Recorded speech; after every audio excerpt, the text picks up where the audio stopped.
Buenas tardes, maestras, maestros. Nos da muchísimo gusto que nos acompañen. Estamos en la sesión número 15 de nuestro círculo de estudio virtual para la promoción horizontal. Este círculo de estudio está organizado por los compañeros de la Zona 11 Federal de Educación Especial y nos da mucho gusto que nos acompañen compañeros de preescolar, primaria, secundaria, de otras zonas escolares y de otros estados. Vamos a iniciar con esta reunión porque tenemos una temática extensa, muy interesante, en la que pues se vale opinar, se vale pensar diferente, se vale proponer situaciones distintas a las que se van a ver, pero bueno, esta temática responde a una de las bibliografías sugeridas para los maestros de educación especial. Entonces, ahorita les platicaré de qué se va a tratar. Antes de comenzar, les recuerdo que este es un grupo de personas que se reúnen periódicamente para abordar temáticas de interés común. En este caso, nos estamos preparando para el examen para la promoción horizontal, que se presentarán, ya sabemos que puede ser viernes 2, sábado 3 o domingo 4 de julio. Se basa en los conocimientos y en las experiencias de los participantes y, bueno, pues la participación es totalmente voluntaria. Para participar en este círculo de estudios, bueno, pues tenemos básicamente una dinámica en la cual revisamos la temática y leemos previamente los materiales para que cuando nos reunimos acá, todos tengamos ya algunos elementos desde los cuales podamos participar. Las temáticas que hemos venido abordando son las siguientes. Si por alguna razón ustedes no nos pudieron acompañar en todas ellas o en alguna de ellas, pueden buscarlas en YouTube o en el grupo de Facebook que se utiliza también para compartir estas grabaciones. Bueno, empezamos el 4 de marzo con las reglas del programa y el calendario, continuamos el 11 de marzo con el tema de los perfiles profesionales para criterios e indicadores. El 18 de marzo revisamos el artículo 3 constitucional, el 25 la Ley General de Educación, y el 15 de abril empezamos a revisar el libro de los aprendizajes clave. Habría que decir que hemos contado con la participación de algunos compañeros. Por ejemplo, el maestro Francisco César Manuel Galván García nos ayudó con el tema del artículo 3 constitucional. Él es nuestro compañero ATP. El maestro Juan Manuel Carmona Larios nos ayudó con el tema de la Ley General de Educación. Él es un compañero de educación especial, pero además tiene estudios en leyes, en derecho. La maestra Adriana Almejo Hernández, que es ATP de un sector educativo de preescolar de aquí de Ciudad Guzmán, nos ayudó con el tema de los aprendizajes clave de preescolar. Posteriormente tuvimos la participación de dos compañeros de educación primaria, la maestra Yesenia de la Cruz y el maestro Adrián López del Toro, quien también, por cierto, es compañero de educación especial, y ellos nos ayudaron con la temática de los aprendizajes clave para primaria. Después, la maestra Sonia Tenorio González, que es una compañera ATP de una zona escolar de secundaria, nos ayudó con el tema de los aprendizajes clave de educación secundaria. Posteriormente, tuvimos la participación de una compañera supervisora de Manzanillo, la maestra Norma Edith López Ruiz, quien nos ayudó con el tema de la nueva escuela mexicana. Posteriormente, tuvimos la participación de dos compañeros de educación especial de aquí de Jalisco, de una zona estatal, la maestra Rocío Sandoval, que es nuestra compañera ATP, y el maestro Demetrio Hernández, que es el compañero supervisor. Ellos nos apoyaron con el tema de la estrategia de equidad e inclusión en la educación básica para los alumnos con discapacidad. Posteriormente nos metimos a abordar algunas temáticas relacionadas con la educación especial, como por ejemplo este documento que se llama Orientaciones Generales para el Funcionamiento de los Servicios de Educación Especial, que como ya lo explicamos es un documento del 2006, tiene 15 años, sin embargo aparece de manera reiterada en todas las guías de estudio para los procesos de evaluación que recientemente han tenido los docentes. En esta última fase revisamos también las guías de estudios para los docentes, para el examen de promoción horizontal. También revisamos después la Ley General para la Inclusión de las Personas con Discapacidad y la Ley General de los Derechos de Niñas, Niños y Adolescentes. El 10 de junio revisamos los lineamientos generales para la operación del SAE. que es el servicio de asesoría y acompañamiento a las escuelas de educación básica.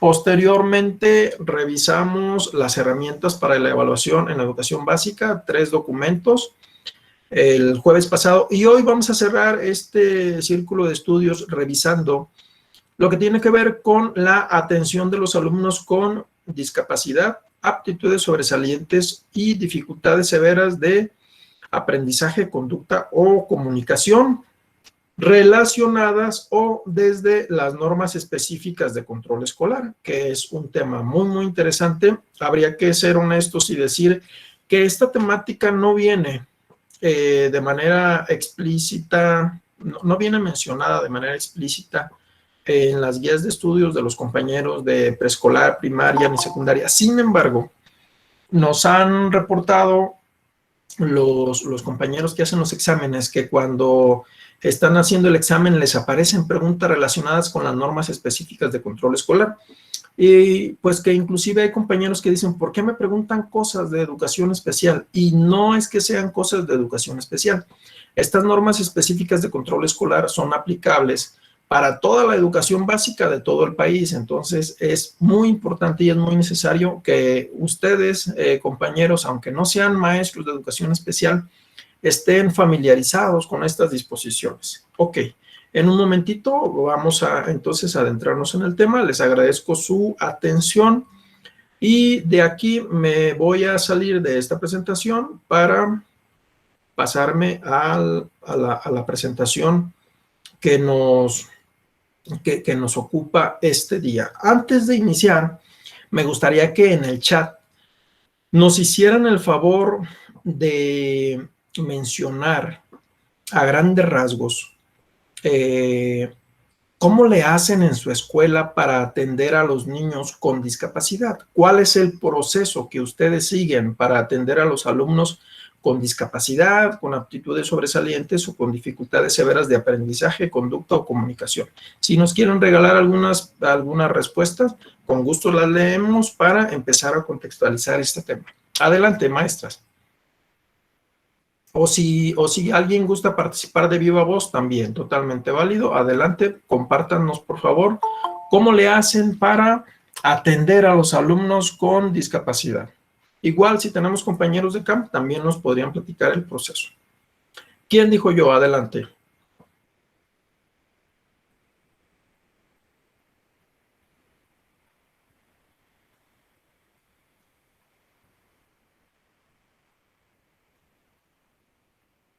Bueno, ¿qué les parece si le preguntamos a alguno de los participantes? La maestra Blanca levantó la mano. Adelante, maestra Blanca, platíquenos.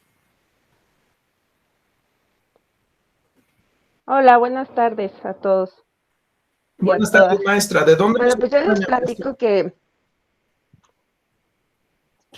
yo me encuentro aquí en Ciudad de México y les platico que yo estoy dentro de educación especial, soy psicóloga y yo trabajo en educación inicial y atendemos a lo que tenemos es tanto inicial como preescolar y damos servicios a los hijos de los maestros, por lo tanto es un CAICEP.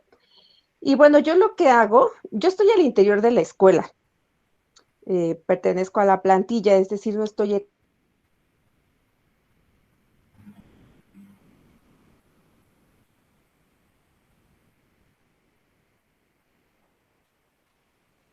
Me parece que tuvimos algunos problemas de comunicación con la maestra. Ok. Bueno, ahorita en cuanto regrese la maestra Blanca, que nos siga participando de cómo es que apoyan a los alumnos. Ok, la maestra Leti Romero levantó la mano. Antes de que nos platique la maestra Leti Romero, vamos a leer el comentario que nos hace la maestra Ana Polanco de Manzanillo. Dice: yo solicito apoyo al supervisor para que gestione ante la USAER los especialistas que se necesitan de acuerdo a la necesidad. Miren qué interesante que sea el director, el supervisor quien gestiona ante la USAER. Muy interesante. Adelante, maestra Leti Romero, platíquenos, por favor. ¿Qué le platico, maestro? Platíquenos del proceso de atención de los alumnos con discapacidad. En el CAM. En el CAM y en USAER, maestra Leti, por favor. Aprovechando que tiene las dos, Ay, mire. los dos servicios. Ok, buenas tardes. En el CAM, maestro, generalmente, bueno, llegan chicos con discapacidad, pues evidente, ¿no? Sí, son chicos que, bueno, que ya el síndrome de Down, que es así como que muy evidente, algunos chicos que traen diagnóstico de autismo, sí, o algún chico ciego, sí, discapacidad motora, que son como que las más comunes, ¿no? Entonces, algunos chicos, sí, tristemente, pues de escuelas regulares donde no han encajado, donde se les ha excluido, tristemente, sí, donde no se les ha respetado su ritmo y entonces, pues, van presentando por ahí dificultades y algunos llegan al CAM, ¿no? Entonces, bueno, obligatoriamente pues hay que seguir un proceso. En algunos chicos, bueno, hay que determinar si son chicos que pertenecen al servicio de CAM, ¿verdad? Si no, pues no, pues para buscarles la mejor opción. Entonces, pues para que puedan pertenecer es que deben de tener discapacidad. Entonces, pues hay que iniciar el proceso. Los maestros de grupo pues hacen su informe de detección inicial. Si tenemos dudas, maestro, pues primero tendrá que evaluar psicología para determinar si hay discapacidad o no, ¿sí?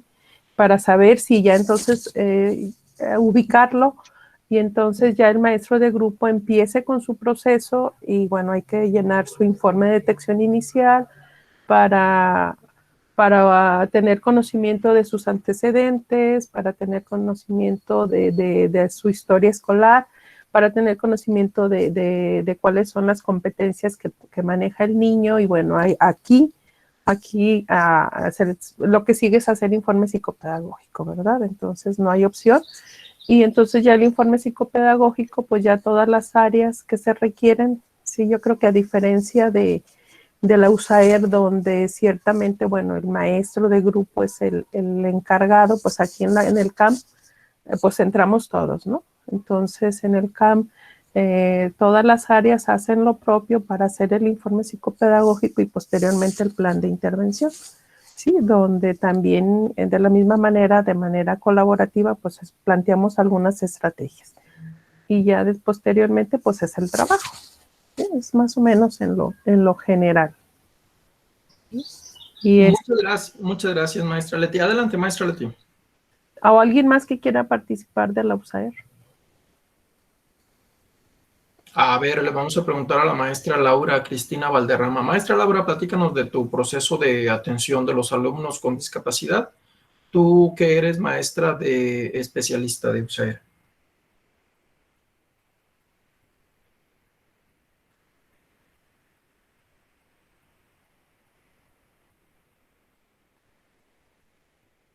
Ok, parece ser que la maestra Laura tiene problemas de comunicación. Ya tenemos de regreso a la maestra Blanca.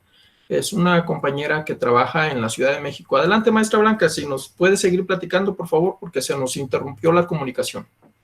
Así es, una disculpa, me sacó la conexión. Sí, les comentaba que entonces se realiza lo que es el plan de intervención en conjunto con la docente y en esos 3 niveles que les comentaba, en el aula, en la comunidad y con la familia. Entonces ya después de ahí un poquito alcancé a escuchar lo que compartió la última maestra, la última compañera, y entonces ya lo que voy haciendo es dar seguimiento a este plan de intervención. Hago también el contacto, ¿no? Ya sea si hay terapeutas que están atendiendo o si es que se va a iniciar o si es un niño que ya viene que está siendo atendido por algún terapeuta externo, pues hago esta conexión para que se pueda llevar a cabo este seguimiento. Y bueno, también en este caso, dentro de los CAIS, aquí en la Ciudad de México, los que pertenecen a CEP, tenemos el equipo multidisciplinario, que es el médico, es mi compañera la trabajadora social, el área pedagógica, hay enfermería, está la odontóloga. Entonces, cada uno, desde su área, pues nos reunimos todos para intervenir en este plan de intervención. Así es como hemos venido trabajando. Sin embargo, creo que ahora con lo que nos marca la nueva escuela mexicana y lo que hemos venido como platicando, yo los he seguido por YouTube. Entonces, lo que se ha estado hablando, ¿no? Ahora del DUA y de los ajustes razonables, pues ahí parece ser, o yo logro ver, tengo una inquietud de hecho alrededor de eso, cómo ahora sería nuestra intervención desde porque acá somos UDI, que es el equitativo a USAER, y y somos pues de la modalidad de apoyo dentro de educación especial. Entonces, ahora pues me surge la duda, porque si bien es cierto, la ANEP nos maneja que la inclusión no solo es para niños con discapacidad, sino es para toda la diversidad de alumnos que tenemos. Entonces, creo que ahora nuestra intervención va a ser diferente, ¿no? De acompañamiento y apoyo a los maestros, colegas de grupo. Entonces, por ahí estoy con esa inquietud, pero bueno, así es como hemos venido trabajando.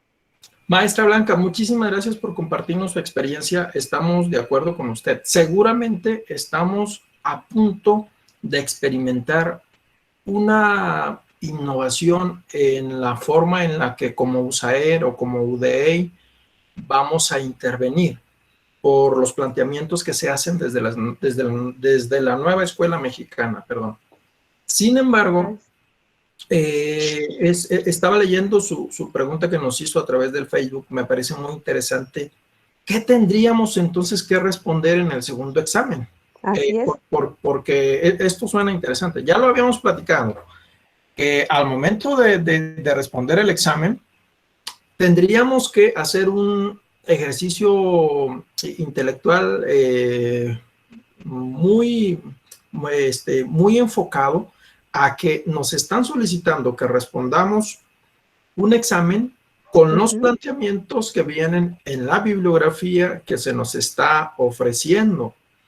Porque, mire, creo que este documento, el de las orientaciones generales para los servicios de educación especial, pues es un documento que conceptualmente está desfasado. Ya tiene 15 años. Y sin embargo, 2006. 16, sí. Lo seguimos utilizando como referencia para la parte de la organización de los servicios en algunos aspectos. Y al venir como bibliografía, creo que tendríamos que tomar algunas referencias. Yo entiendo que hay algunos estados, o por ejemplo la Ciudad de México, que desde hace algunos ciclos escolares ya intentaron evolucionar y dar un cambio hacia la inclusión, ¿no? La propia UDEI, pues es una manifestación de que está tratando de ir a la vanguardia. Yo me imagino que en breve algunos de las experiencias exitosas que han tenido en las UDEI intentarán replicarse en algunos otros estados. Habría que señalar que después de aquel documento de orientaciones generales para los servicios de educación especial, algunos estados hicieron sus propias propuestas. Algunas van también muy avanzadas. Otros estados, como en el caso de Jalisco, apenas están intentando generar sus propias propuestas. Sin embargo, ante esta tarea que tenemos frente a nosotros dentro de una semana, tendríamos que responder en función, maestra, yo lo creo así, en función de lo que nos marca la bibliografía. Y parte de lo que nos marca la bibliografía es justamente este proceso de atención que se señala en las normas específicas de control escolar y en las orientaciones generales para los servicios de educación especial. Entonces, la invitación, maestra Blanca, salvo su mejor opinión, es que nos situemos en este proceso de atención, que es el que ahorita vamos a revisar. ¿Qué le parece, maestra Blanca?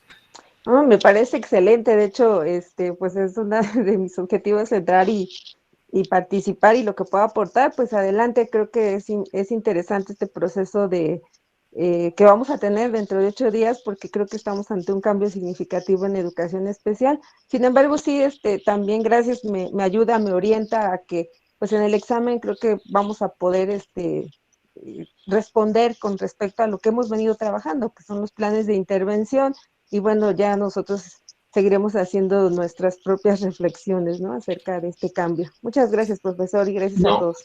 No, gracias a usted por su participación, maestra Blanca. Creo que de la mano de sus compañeros y de sus autoridades, sí es importante que en cada centro se vaya reflexionando sobre hacia dónde vamos. Habría que señalar, la Constitución cambió, la Ley General de Educación cambió, pero las normas específicas de control escolar que nos indican cómo evaluar y cómo acreditar a los chicos con discapacidad se quedaron. Ahorita vamos a ver una línea del tiempo y se quedaron en un pasito atrás. Entonces, hay que verlo así. Ahora, hay dos situaciones, miren. La primera, si nosotros quisiéramos promover a un alumno con aptitudes sobresalientes de una forma anticipada, la norma dice, apégate a las normas para la promoción anticipada. Y si no das todos los pasitos que señalan las normas, no, el chico no, o la niña no se puede promover.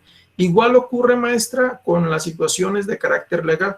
Cuando algún padre de familia va y se queja ante Derechos Humanos o ante la Secretaría sobre el servicio que se le está dando a su hijo con discapacidad en alguna escuela de educación básica, lo primero que ocurre es que el órgano interno de control o la dependencia a la que le toque procesar la queja va y te dice, a ver, maestro, aquí hay una norma que te indica qué pasitos tienes que dar cuando te llega un alumno con discapacidad. Y entonces te empiezan a pedir cuentas respecto a esta norma, que es la que tendríamos que seguir para la atención de los alumnos con discapacidad. Entonces, maestras, maestros, aunque ustedes no sean de educación especial, por favor, quédense en la reunión o después revísenla en el YouTube o en el grupo de Facebook, porque esto les va a ayudar muchísimo en el trabajo cotidiano. Bueno, muchas gracias, maestra. Entonces vamos a continuar. La maestra Leti nos comenta que efectivamente hay documentos muy, muy viejitos y la verdad sí confunde mucho. Ahorita vamos a tratar de ir desenmarañando todo este mar de documentos que algunos ya están muy aventajados y otros se nos han quedado rezagados. Antes de pasar a las normas, maestras y maestros, legislación en el ámbito internacional relacionada con la atención de las personas con discapacidad. Tenemos la Declaración Universal de los Derechos Humanos de 1948, que, bueno, señala que en su artículo 7º que todos los seres humanos somos iguales ante la ley, sin distinción y en contra de toda discriminación. También tenemos la Convención sobre los Derechos del Niño, esta es de 1989, que señala en su artículo 23 que el niño con discapacidad tenga un acceso efectivo a la educación. Fíjense cuántos años tiene ya, desde 1989. Tenemos más recientemente la Convención sobre los Derechos de las Personas con Discapacidad, esta es del 2006, que en su artículo 24 señala que hay que asegurar un sistema de educación inclusivo. Después tenemos la Agenda Mundial 2030 para el Desarrollo Sostenible. Esta, recuerden que es del 2015. Y en el Objetivo de Desarrollo Sostenible número 4, se habla de garantizar una educación inclusiva y equitativa. Fíjense cómo entonces la legislación en el ámbito internacional está muy evolucionada y muy avanzada y muy enfocada hacia el tema de la educación inclusiva. Ahora, veamos qué está ocurriendo en el ámbito nacional. Tenemos la Constitución Política de los Estados Unidos Mexicanos, es de 1917, pero en el 2001 hubo una reforma al artículo 1 y hay que tener mucho cuidado y hay que ponerle mucha atención a esa reforma, porque el artículo 1 de la Constitución es el que nos habla de que queda prohibida toda discriminación de cualquier tipo en nuestro país. Y dice, todas las personas gozarán de los derechos humanos reconocidos en esta Constitución y en los tratados internacionales de los que el Estado mexicano sea parte. Queda prohibida toda discriminación motivada por las discapacidades. ¿Esto qué significa? Que aquellos acuerdos internacionales que México ha suscrito son aplicables en nuestro país. Y entonces, si México ha suscrito acuerdos en materia de inclusión, bueno, todas esas situaciones son aplicables en nuestro país. También tenemos la Ley Federal para prevenir y eliminar la discriminación, esa es del 2003. Tenemos la Ley General para la Inclusión de las Personas con Discapacidad, esa es del 2011. Tenemos la Ley General de los Derechos de las Niñas, Niños y Adolescentes, esa es del 2014. Y tenemos la Ley General de Educación del 2019. Nos dice la maestra Alegría que las normas de control manifiestan que los docentes de preescolar, primaria y secundaria son en gran parte responsables de atender a los alumnos con discapacidad, dificultades severas de aprendizaje, conducta o comunicación, así como los alumnos con algún trastorno como déficit de atención o condición del espectro autista. Independientemente de contar o no con los servicios de educación especial, efectivamente, es por ello la importancia de conocer este documento por parte de todos los docentes. Tiene mucha razón. Ok. Bueno, esa es la situación en el ámbito nacional y en el ámbito internacional. Ahora, revisemos más detenidamente qué dice el artículo 3º constitucional.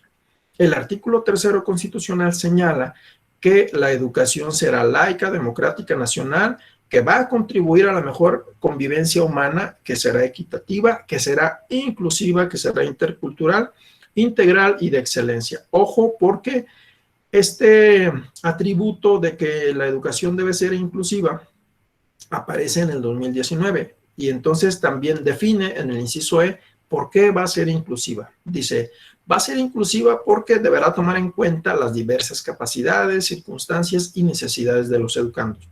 Y con base en el principio de accesibilidad, se realizarán ajustes razonables y se implementarán medidas específicas con el objetivo de eliminar las barreras para el aprendizaje y la participación. Ok, entonces desde el propio artículo 3º se habla de identificar, eliminar y minimizar esas barreras para el aprendizaje y la participación. Ojo, que enfrentan los alumnos, ¿eh? Los alumnos no tienen barreras, los alumnos enfrentan barreras para el aprendizaje y la participación. Vámonos entonces a la Ley General de Educación del 2019 también. Ustedes recordarán que antes, en la anterior ley, había una mención a la educación especial en el artículo 41. Esa ley ya no existe. Ahora tenemos una ley distinta que en el capítulo 8, que tiene que ver con la educación inclusiva, menciona en el artículo 61 qué es la educación inclusiva. En el artículo 62 menciona qué se busca con esa educación inclusiva. En el artículo 63 habla acerca de la inclusión laboral. En el artículo 64 hace mención a los servicios de educación especial. En el artículo 65 refiere las medidas pertinentes para llevar a cabo la educación inclusiva, como sería el braille, la lengua de señas mexicana, los ajustes razonables, etc. En el artículo 66 hace referencia a la acreditación, promoción y certificación del personal de educación especial. El artículo 67 menciona lo que tiene que ver con los alumnos con aptitudes sobresalientes y el artículo 68 refiere a algunas situaciones en materia de accesibilidad y la vinculación que tiene esta Ley General de Educación con otras leyes, como por ejemplo la Ley General para la Inclusión de las Personas con Discapacidad. Bueno, ese es el marco internacional, nacional. Entonces, habría que identificar una situación muy específica. Ojo con esto, maestras, maestros, porque aquí, en esta línea del tiempo, hay cosas muy, muy interesantes que han venido determinando situaciones que nos impactan directamente en nuestro quehacer docente. Miren, en el ciclo escolar 17-18, por allá como en el mes de octubre, se publicó el acuerdo 12-10-17, relacionado con el nuevo plan y programas de estudio que se denomina aprendizajes clave. Ustedes recordarán que después de la publicación de ese acuerdo secretarial, empezamos a recibir capacitación porque a partir del ciclo 18-19 se iba a trabajar ya en algunos grados y en algunos niveles el nuevo plan y programas que nosotros lo conocemos como aquel libro gordito que se llama Aprendizajes Clave. Eso ocurrió en octubre del 2017. En junio del 2018 se publicó el acuerdo 120518. En este documento se establecían las normas generales para la evaluación de los aprendizajes.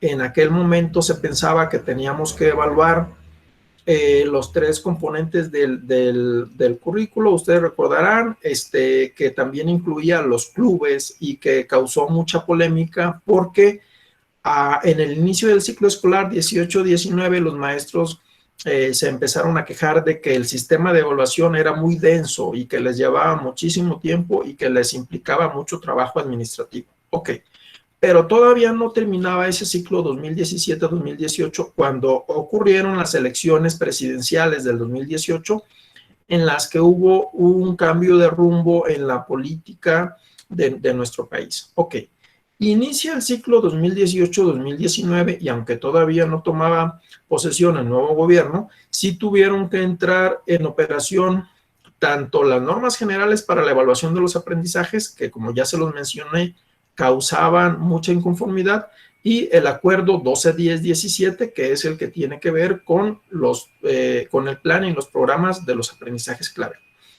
Entonces, llegamos al mes de diciembre, hubo cambio de gobierno, y una de las primeras acciones que tomó en sus manos el secretario Esteban Moctezuma, ustedes lo recordarán, fue mencionar que este sistema de evaluación que teníamos no era el más adecuado, porque los maestros que se comunicaban con él a través de esas mesas de diálogo, pues habían estado refiriendo que no podían seguir con ese sistema, ¿no?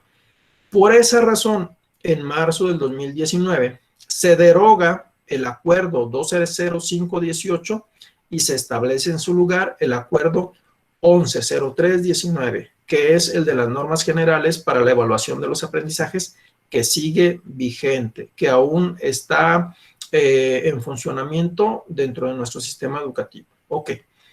Inmediatamente después, días después, semanas después, en abril del 2019, se emiten las normas específicas de control escolar, que son el documento que vamos a revisar ahorita, en el cual se señala en el anexo 6 un protocolo para atender a los alumnos con discapacidad. Ok, después, en mayo del 2019, semanas después, se reforma el artículo 3º. Estamos hablando entonces que estas normas que vamos a revisar son previas a las reformas que se le hicieron al artículo 3º. Terminamos ese ciclo escolar y nos vamos al ciclo 19-20. En el ciclo 19-20, en el mes de septiembre, se publicó la nueva Ley General de Educación. Posteriormente, en ese mismo ciclo escolar, aunque nos parezca ya algo muy alejado, en marzo, bueno, en enero, empieza, en diciembre empieza la contingencia sanitaria en China, después se va propagando y en marzo se decreta la suspensión de actividades por COVID. En junio aparece ya un acuerdo que es el 120620, mediante el cual se tuvieron que hacer algunos ajustes para los criterios de evaluación, para cerrar el ciclo escolar evaluando a los niños de una forma específica, porque para entonces ya se habían suspendido prácticamente el último trimestre del ciclo escolar. Ahora, vámonos a este ciclo escolar. Iniciamos este ciclo escolar y en diciembre del 2020 se publicó un segundo acuerdo para regular los criterios de evaluación del aprendizaje durante el periodo de contingencia sanitaria. Y recientemente, ayer, antier, se empezó a difundir el acuerdo 160621, por el cual se establecieron criterios para evaluar el fin de ciclo escolar, considerando esas tres categorizaciones que se hicieron respecto a los alumnos, ¿no? Los que tienen una comunicación sostenida, los que tienen una comunicación intermitente y los que tienen una comunicación inexistente. Entonces, yo les pido de favor que ubiquemos esta situación porque seguramente después de las reformas que se le hicieron al artículo 3º y a la Ley General de Educación, vamos a tener un nuevo acuerdo que tiene que ver con normas generales para la evaluación, tal vez con un enfoque más inclusivo, y después de ese acuerdo de normas generales van a salir unas nuevas normas específicas a las cuales tenemos que estar muy atentos para identificar qué cambios implicarían en nuestro trabajo. Mientras tanto, nosotros estamos a punto de presentar un examen desde el cual nos están solicitando que respondamos en función de estas normas específicas de control escolar. Las resalté ahí en rojo para que ustedes identifiquen cuándo surgieron esas normas. Ok, dicho lo anterior y si ya no tienen ninguna otra inquietud al respecto. Vamos a revisar de una forma muy breve las normas específicas de control escolar relacionadas con la inscripción, reinscripción, acreditación, promoción, regularización y certificación en la educación básica. Es un documento oficial de la Secretaría de Educación Pública de fecha 29 de abril del 2019 y es vigente desde esa fecha, 29 de abril, hasta que se emitan nuevas disposiciones. Estas 3 disposiciones que acabamos de ver que se emitieron por motivo de la contingencia por COVID, en esencia no modifican lo que tiene que ver con el trabajo con los niños con discapacidad, con aptitudes sobresalientes o con dificultades severas de aprendizaje, conducta o comunicación. Por lo tanto, hay que seguir con las mismas indicaciones. Ahora, si ustedes quieren profundizar en esta información, pueden descargar este documento, si es que no lo han hecho, en esa liga que aparece ahí. Es www.controlescolar.cep.gov.mx. Bueno, ¿cuáles son los fundamentos de este documento? Ya lo mencionamos, artículo primero por el tema de la no discriminación y de los tratados internacionales que México ha suscrito, y el artículo tercero constitucional. Ley General de Educación, aquí estaríamos hablando de la ley general anterior, aunque la nueva, pues ya vimos que está corregida y aumentada en materia de educación inclusiva. Y los acuerdos que ya revisamos, el 1210-17 que tiene que ver con el plan y programas de aprendizajes clave, y el 1103-19 que tiene que ver con las normas generales para la evaluación de los aprendizajes. ¿Cuáles son los apartados de este documento? Bueno, tiene 6 apartados. En el primero aparecen las disposiciones generales, en el segundo los formatos de certificación, en el tercero lo relacionado con la inscripción y la reinscripción de los alumnos, en el cuarto lo relacionado con la acreditación y la promoción, en el quinto lo que tiene que ver con la regularización, en el sexto lo que tiene que ver con la certificación, y después tiene disposiciones transitorias y tiene anexos. Nos interesa mucho revisar el anexo 6 porque es en el anexo en el cual se dictan una serie de disposiciones muy específicas para la atención de los alumnos con discapacidad, aptitudes sobresalientes y dificultades severas de aprendizaje, conducta y comunicación, aunque también en el cuerpo de las normas aparecen muchas disposiciones que es necesario identificar. Bueno, disposiciones generales, primer apartado. Habría que señalar que este documento regula los procesos de control escolar, que es aplicable a todas las instituciones de educación básica. Lo voy a repetir, es aplicable a todas las instituciones de educación básica. No es un documento para educación especial, es para todos los preescolares, para todas las primarias y para todas las secundarias del país. Y que es un documento con disposiciones obligatorias, ¿no? Para todas las escuelas de educación básica, por supuesto. Ok, apartado número 2, lo que tiene que ver con los formatos de certificación. Básicamente ahí se hace una exposición de cuáles son los formatos oficiales de certificación, y ahí en esa tabla que ustedes tienen en pantalla pueden ir identificando algunos, como sería la boleta de evaluación, el certificado de educación preescolar, el certificado de educación primaria y algunos otros certificados que, conforme a las modificaciones que se han ido dando en la educación básica, bueno, pues se les ha nombrado de manera distinta, pero que aparecen ahí con el ciclo escolar en el cual fueron publicados, ¿no? Ok. Vámonos ahora al tercer apartado del documento. El tercer apartado tiene que ver con la inscripción y con la reinscripción. Aquí en este apartado, pues a grandes rasgos, habla de los requisitos para poder inscribir o reinscribir a un alumno con o sin discapacidad a una escuela de educación básica. También habla de la procedencia de los alumnos, qué pasa cuando te llega un niño sin documentos, qué pasa cuando te llega un niño que viene de una comunidad rural muy alejada, donde tenía pocas clases y a lo mejor tenía poca oportunidad de tener acceso a la educación. ¿Qué pasa cuando te llega con un niño del extranjero? Ahí, si ustedes se enfrentan a esta situación, es importante entonces que revisen este apartado de la norma. También hay un señalamiento muy específico sobre la falta de documentos y hay un principio de facilitar la inscripción y la reinscripción. Por ningún motivo ustedes pueden condicionar la inscripción o la reinscripción de un alumno a ninguna escuela por falta de documentos. Entonces, esto es muy importante que lo tengamos en cuenta. Habla también de cómo proceder en caso de que los alumnos tengan una situación extra edad, y también nos habla de lo que ocurre con el traslado. El traslado básicamente es cambiar a un niño de una escuela a otra. Bueno, nos vamos a quedar en este apartado porque vamos a ir revisando entonces algunas disposiciones relacionadas con los alumnos con las siglas que vienen ahí, se las voy a señalar en este momento. Alumnos con D de discapacidad, AS de aptitudes sobresalientes, DSA de dificultades severas de aprendizaje.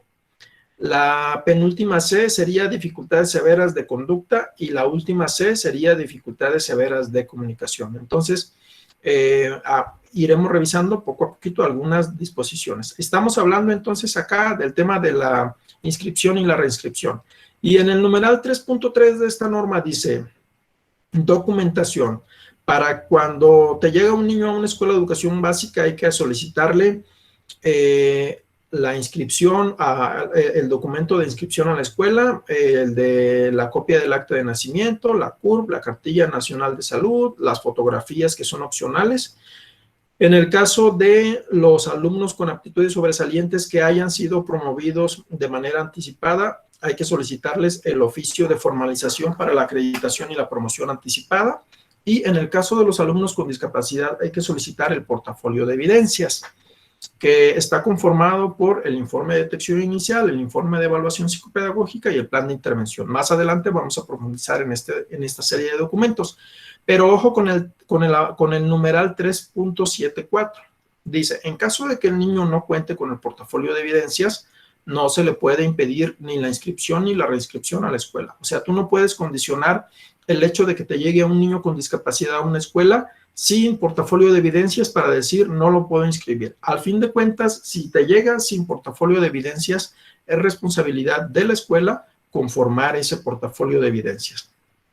Ahora, vámonos en ese mismo apartado de inscripción y reinscripción a los criterios de ubicación. Dice, si los antecedentes no se pueden verificar debido a que el alumno no cuenta con documentos académicos que permitan comprobar sus estudios, la decisión será responsabilidad compartida entre el director, el docente, los padres de familia y el área de educación especial en caso de que la escuela tenga apoyo de personal de educación especial. Ojo con el numeral 3.12, lo que tiene que ver con los centros de atención múltiple, porque señala que la inscripción o la reinscripción de los educandos con discapacidad a los CAM puede ser en cualquier momento del ciclo escolar. Si yo conozco a un chico con discapacidad que no esté escolarizado o que por alguna razón haya desertado de la escuela y estamos en el mes de abril, de mayo, yo le puedo sugerir a la familia que lo acerquen a un centro de atención múltiple y el centro de atención múltiple tendría que recibir a los alumnos con discapacidad en cualquier momento del ciclo escolar. No sé si hasta aquí vamos bien o tengan alguna duda, con mucho gusto pueden levantar la mano, escribirnos la pregunta en el chat o abrir su micrófono y con mucho gusto escuchamos su inquietud.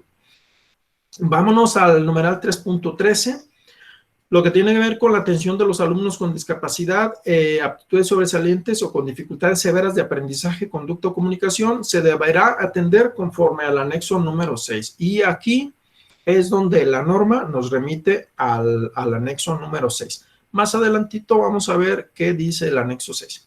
Cuando el numeral 3.16 nos habla de los educandos en traslado, hace referencia a que son los padres de familia los que deben de solicitar de la escuela de origen el portafolio de evidencia en caso de que se trate de un niño con discapacidad para llevarlo a la escuela que recibe al alumno, ¿no? Entonces, son los padres de familia los que tienen que hacer este traslado de información.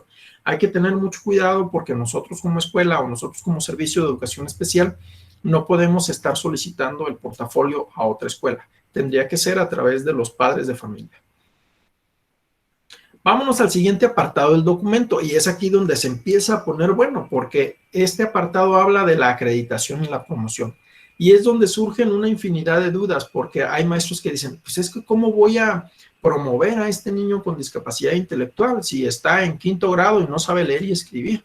¿O cómo le voy a hacer con este niño que a la fecha pues no habla y ya está en 2º de secundaria, ¿no? ¿Cómo lo voy a acreditar? ¿Cómo lo voy a evaluar? ¿Cómo lo voy a promover? Entonces hay que tener mucho cuidado con estas recomendaciones, o mejor dicho, indicaciones que vienen en materia de acreditación y promoción. Bueno, este apartado a grandes rasgos básicamente nos habla de que la evaluación es obligatoria, nos señala también cuáles son los periodos en los cuales hay que estar evaluando, nos menciona cómo se asignan calificaciones, cómo es que se puede acreditar a los alumnos, cómo es que se debe tomar en cuenta su asistencia y cómo es que podemos hacer la promoción al siguiente grado o nivel. Vamos a ver algunas disposiciones relacionadas con los alumnos con discapacidad, aptitudes sobresalientes o dificultades severas de aprendizaje, conducta o comunicación. Dice así, numeral 4.6, criterios de acreditación. Atendiendo a los principios de equidad e inclusión, el director, el docente de grupo, en coordinación con el personal de educación especial, en caso de que lo haya, podrán ajustar los criterios de acreditación establecidos en el presente título. ¿Esto qué significa?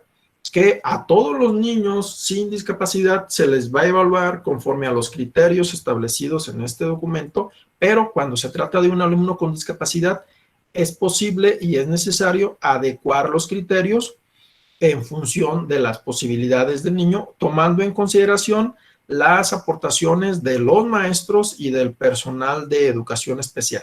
Dice, para ello los docentes deberán acordar e informar a los padres de familia los criterios de evaluación que se ajustarán con la intención de favorecer el mejor desempeño del educando. Estos acuerdos deberán establecerse en el plan de intervención desde el inicio del ciclo escolar o cuando se incorpore el niño a la escuela. Entonces, fíjense cómo desde aquí ya la norma empieza a señalarnos que cuando se trata de un niño con discapacidad, hay que ajustar los criterios de evaluación. No podemos evaluarlo con los mismos criterios que a un niño sin discapacidad. Y bueno, no solamente es hacer la adecuación y hacerla por hacerla. Esta adecuación debe tener su referencia en el plan de intervención que se haya elaborado para cada uno de los alumnos. No sé si hasta aquí surja alguna inquietud en el caso de los compañeros de educación básica que nos acompañan. En caso de que surja, con mucho gusto podemos intentar aclararla.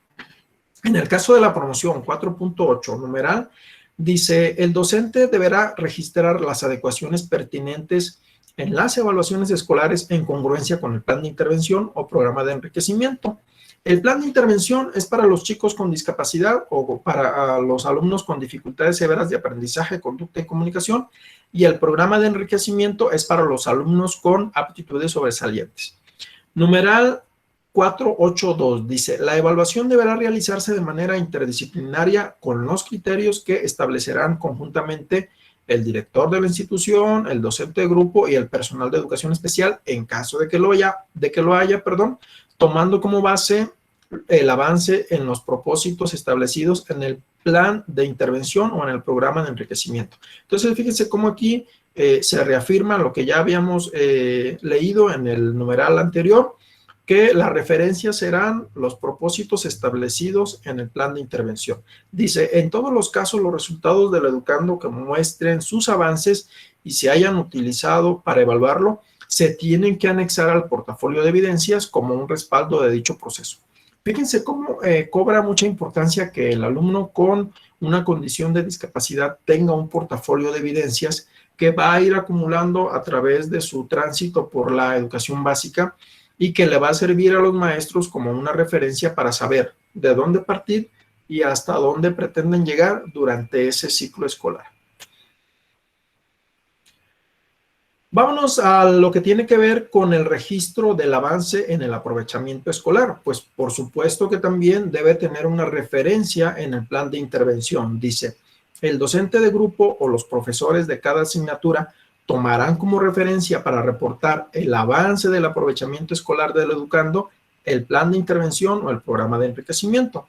El plan de intervención y el programa de enriquecimiento se elaborarán a partir de las fortalezas y necesidades especificadas en el informe de evaluación inicial, en el informe de evaluación psicopedagógica, perdón, o el informe de detección inicial, incluyendo aquellas acciones que realizará la familia, que también es importante no hacer un trabajo solos. Para atender a un chico con discapacidad con éxito, hay que sumar a la familia desde el inicio y desde siempre, para que ellos sean conscientes de qué se espera alcanzar con el alumno y para que también sean partícipes de las decisiones que se toman en beneficio del aprendizaje del alumno. Dice el último párrafo: se deberá registrar en el espacio de observaciones del formato de apoyo al control escolar la clave que le corresponda a la necesidad educativa especial que tiene el educando conforme al anexo número 7. Más adelantito vamos a revisar el anexo 7 porque viene una nomenclatura que sería, digamos, la nomenclatura oficial para nombrar a los alumnos con discapacidad. Desafortunadamente todavía se siguen empleando términos peyorativos y hay que tener mucho cuidado porque los podrían situar en un problema legal si es que se menciona una condición pues inexistente, ¿no? Como les pongo un ejemplo, solo por ejemplificarlo. Hay personas hay maestros o hay padres de familia que a los niños con síndrome de Down todavía les dicen enfermitos, ¿no? Por decirlo menos. Entonces, no son personas enfermas porque no están enfermas. Una persona con síndrome de Down no está enferma. Tiene una condición de discapacidad, de síndrome de Down, pero eso no significa que esté enfermo. Entonces, hay que tener mucho cuidado con la forma en la que nos referimos a los alumnos con discapacidad. Vamos a avanzar. En el apartado número 5, bueno, pues se menciona el tema de la regularización. Ahí, pues básicamente se mencionan situaciones como el tema de la recuperación académica, que son todas aquellas actividades que realizan los maestros para, digamos, ir rescatando a los niños que identifican como que se encuentran en algún tipo de rezago escolar. También se menciona el tema del examen general de conocimientos, que ustedes recordarán, es un examen que pueden hacer los alumnos de sexto grado o los alumnos de algún grado de la secundaria para acreditar el grado, ¿no? Sexto, primero, segundo o tercero de secundaria. Y también se hace referencia a lo que tiene que ver con la regularización en secundaria, pues que tiene que ver con los exámenes extraordinarios que se pueden hacer en ese nivel. Ok.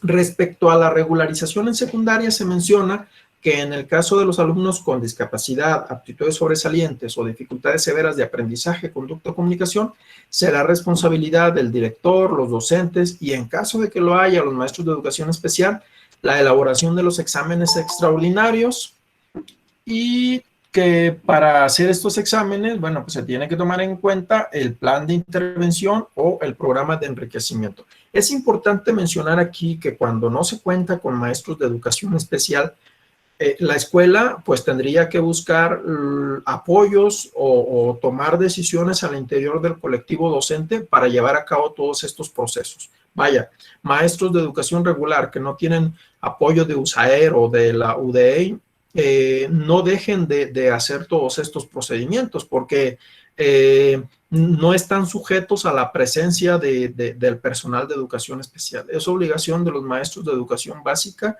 realizarlos. Bueno, en el último apartado del documento, lo que tiene que ver con la certificación, pues básicamente se habla de cuáles son los documentos de certificación oficial, quién los expide, quién los llena, quién los entrega, cuándo se entrega, a quién se entrega, cómo se le hace cuando hay necesidad de corregir los datos, cómo se solicitan los duplicados, etcétera, etcétera. Ok.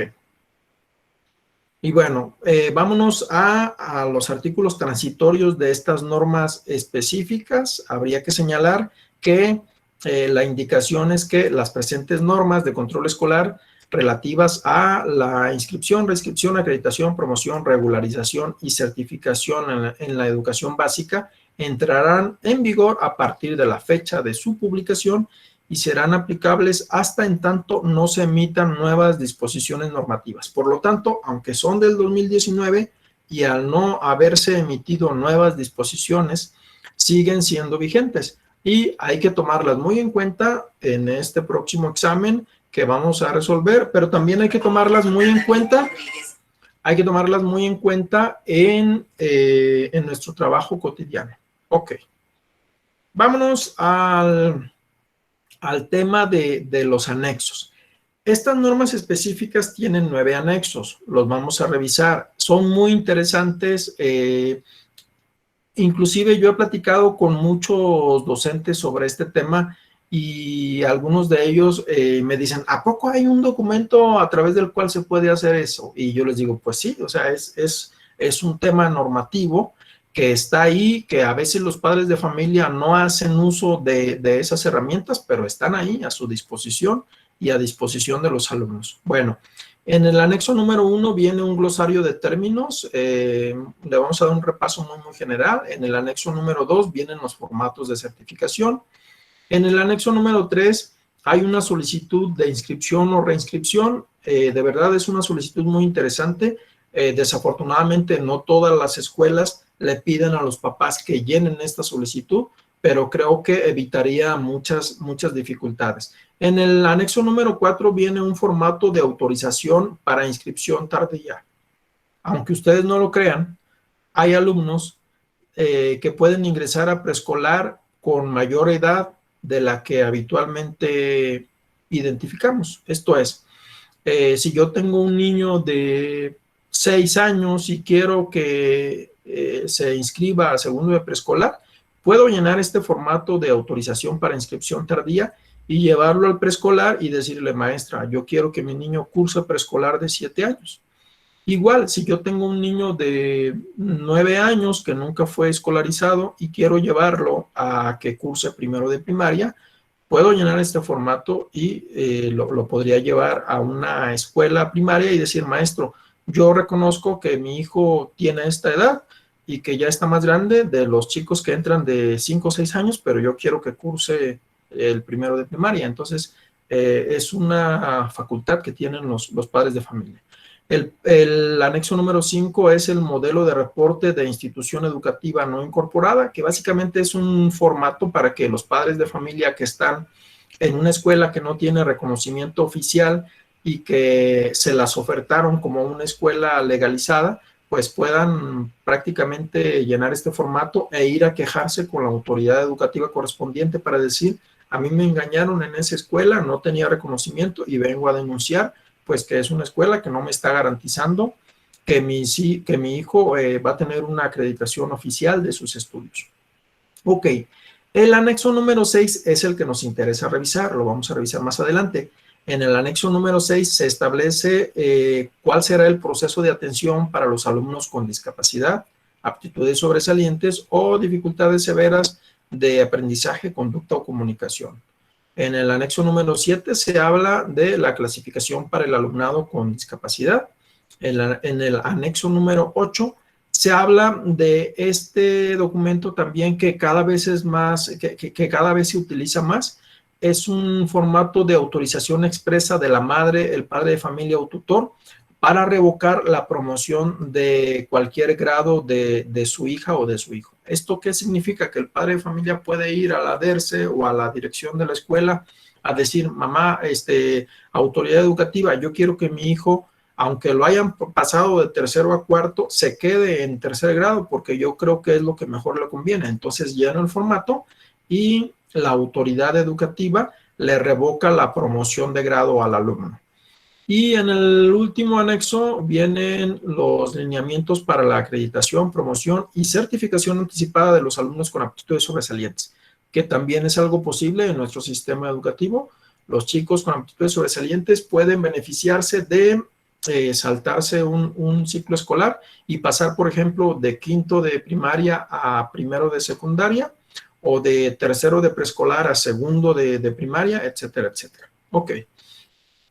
No sé si hasta aquí tengan alguna duda, algún comentario o alguna sugerencia sobre estos anexos. Me gustaría escuchar si ya los conocían, si son nuevos para ustedes. ¿Qué piensan de estos anexos? Adelante, los escucho. Si ya los usan también, se vale decirlo.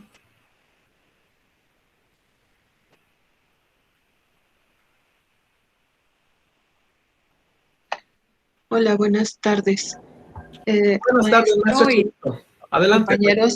En el punto que acabamos de ver, justamente me preguntaba ayer una señora, en el punto 8, autorización expresa de la madre de familia, y desgraciadamente, bueno, después, cuando vi el mensaje, me dijo, ya hablé con la supervisora maestra para hablarlo de mi hijo. La señora pide que no acredite el niño el siguiente grado, ¿sí? Por la situación académica que tiene y que cree que no puede, bueno, es un niño que también lo hemos estado tratando nosotros, pero aquí está claro que sí puede la señora solicitar, ¿verdad? El que ella exprese que quiere que el niño repita grado. Es este punto. Aunque hay, sí, maestra Chayito Lulú, aunque hay muchos teóricos y aunque hay muchas personas que señalan que no es lo más adecuado y que no sería sano para las emociones de los niños, la norma establece un procedimiento para que el padre de familia pueda solicitar la revocación de la promoción del grado escolar que cursó su hijo, o del grado escolar al que va su hijo, mejor dicho. Así es, maestra Lulú. Adelante, maestro César, te escuchamos. Maestro Miguel y compañeros. Perdone, y por cierto, César, saludos. es de tu escuela. ¿Es de mi escuela? Sí, precisamente es lo que le quería comentar. ¿Y bajo qué implicaciones este formato, profe, pone a los maestros de grupo, a los maestros de USAER o a todos los implicados en la atención de este niño o niña que se quiere por parte del padre dejar un año más o que repitan el grado? Bueno, no tiene ¿Cuáles son los en qué situación nos pone a los maestros, pues? Si gustas, en un momento más vamos a revisar el formato, maestro César, pero no tiene ninguna implicación. Es un derecho que tienen los padres de familia a solicitar la revocación de la promoción de su hijo a cualquier grado escolar. Lo que sí es que si el niño se queda en el grado o se queda en la escuela, nosotros como servicio de educación especial, pues tendríamos que seguir al pendiente de las barreras para el aprendizaje y la participación que pudiera llegar a enfrentar ese alumno con la finalidad de minimizarlas o erradicarlas, ¿verdad? Y de que si se trata de un niño con discapacidad, bueno, pues continuar con su atención, ¿no? Tal cual lo señala justamente el procedimiento que se establece en el anexo número 6, que es el que vamos a revisar en este momento, maestro César. Muy bien, porque aquí cabe aclarar que no es, por ejemplo, separar el concepto de reprobado a repetición, ¿verdad? Ya que ahorita está el auge de que no va a haber niños reprobados. Sí, y es lo que está pues en boga en los comentarios pues de papás, maestros, alumnos, para ver la implicación de cada concepto, ¿verdad? Uh-huh. Yo creo, maestro César, que no hay ningún señalamiento expreso de que este formato número 8 va a quedar sin efectos. Te lo comento porque yo me di a la tarea de revisar el día de ayer el último acuerdo que salió y no recuerdo haber leído que se le quitara la posibilidad a los papás de solicitar la revocación de la promoción de grado de sus hijos. Entonces, ahí está la posibilidad. Gracias, maestro. Maestra Virginia, adelante, la escuchamos.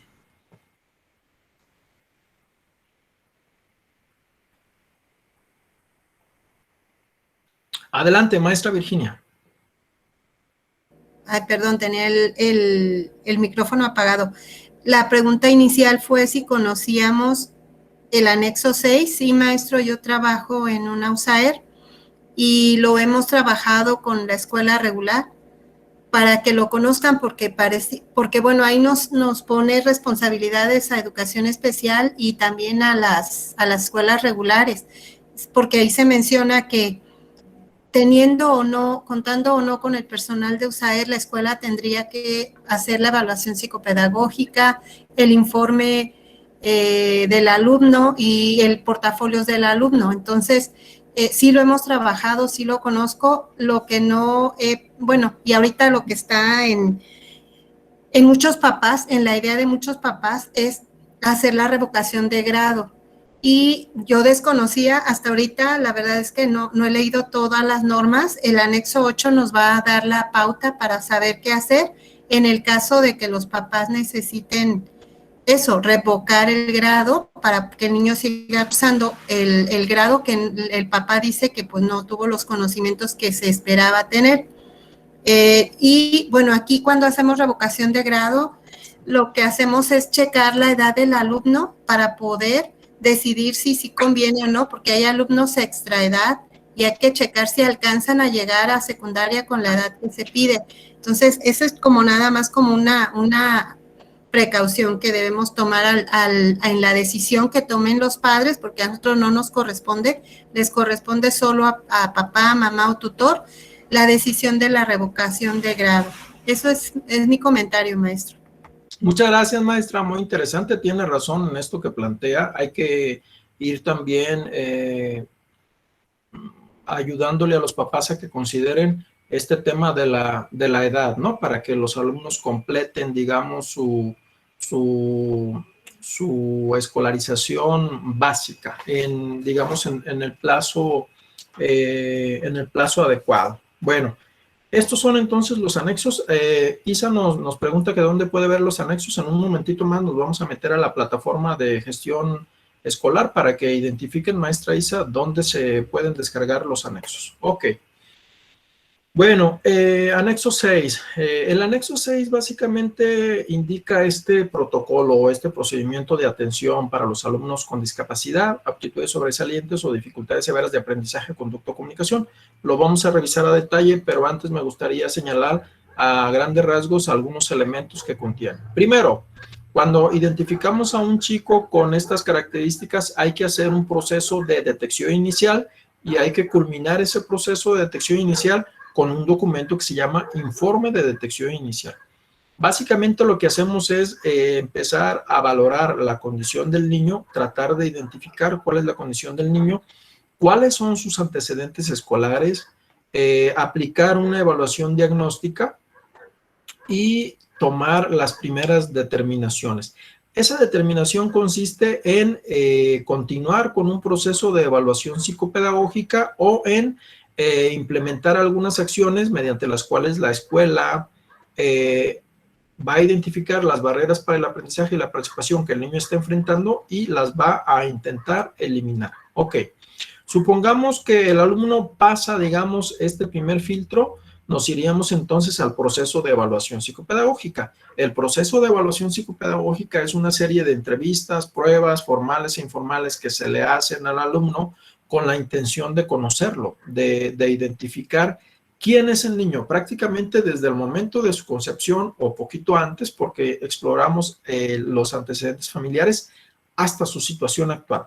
Entonces hay que identificar los antecedentes del desarrollo, la situación actual, la interpretación de los resultados, en la que básicamente intentamos identificar cuáles son las necesidades específicas del niño, pero también cuáles son las barreras para el aprendizaje y la participación que está enfrentando, y después de eso hay que tomar decisiones. Estas decisiones estarían muy encaminadas ya a elaborar un plan de intervención. En el plan de intervención, bueno, pues se tienen que definir acciones y estrategias para minimizar y eliminar las barreras para el aprendizaje y la participación que está enfrentando el alumno, y también hay que definir acciones para atender las necesidades específicas que tiene el alumno, que pudieran ser de 4 tipos: profesional, material, arquitectónica o curricular, de acuerdo a lo que señala la propia norma. Ok, hay que realizar los ajustes, y este plan de intervención es un referente para la toma de decisiones en la evaluación del alumno, ya lo leímos anteriormente, pero también es un insumo para el Consejo Técnico Escolar, para las decisiones que como colectivo se van tomando en beneficio de estos alumnos. Ok. Antes de continuar, me gustaría que revisáramos también el anexo número 7, que es donde se identifican las condiciones de discapacidad que pueden presentar nuestros alumnos, y aquí viene la nomenclatura oficial. discapacidad intelectual, motriz, auditiva, sordera o hipoacusia, discapacidad visual, ceguera y baja visión. Ojo aquí, por favor, ya no utilicen el término de debilidad visual, no es correcto utilizarlo, hay que emplear el término de baja visión. También tenemos discapacidad múltiple, sordo-ceguera, que por cierto el 27 de junio se conmemora el Día Internacional de la Sordo-Ceguera. También tenemos discapacidad mental o psicosocial, que no es la misma que discapacidad intelectual. Ok, ahora tenemos ahí dificultades severas de conducta, comunicación y aprendizaje, y tenemos trastorno o condición del espectro autista y trastorno por déficit de atención e hiperactividad. Y también tenemos los chicos con aptitudes sobresalientes que pueden tener 5 manifestaciones: intelectual, creativa, socioafectiva, artística y psicomotriz. Ok, me voy a detener también aquí un poquito para hacer algunos señalamientos sobre el portafolio de evidencias, algunos conceptos que es necesario que vayamos identificando. Maestra Isa, ¿nos ayudas a leer esta diapositiva, por favor? ¿Qué es el portafolio de evidencias del cual hemos venido haciendo tanta referencia en toda esta presentación? Adelante, maestra Isa, si nos puedes ayudar, por favor. Claro que sí. El portafolio de evidencias se elabora para dar cumplimiento a las disposiciones en materia de atención de alumnos con discapacidad, aptitudes sobresalientes o con dificultades severas de aprendizaje, de conducta o de comunicación, emitidas por la Secretaría de Educación Pública.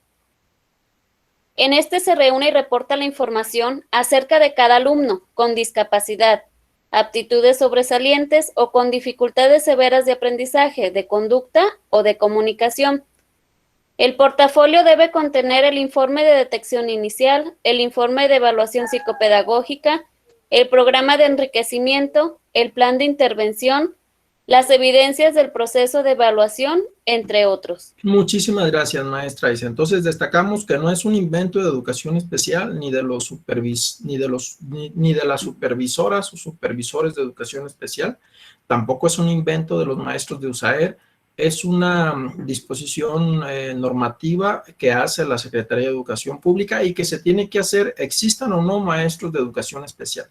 Y en el segundo párrafo destaco que el portafolio de evidencias estaría conformado por el informe de detección inicial, informe de evaluación psicopedagógica, programa de enriquecimiento en el caso de los alumnos con aptitudes sobresalientes, plan de intervención en el caso de los alumnos con discapacidad o con dificultades severas de aprendizaje, conducta o comunicación, y por supuesto que hay que incluir las evidencias del proceso de evaluación.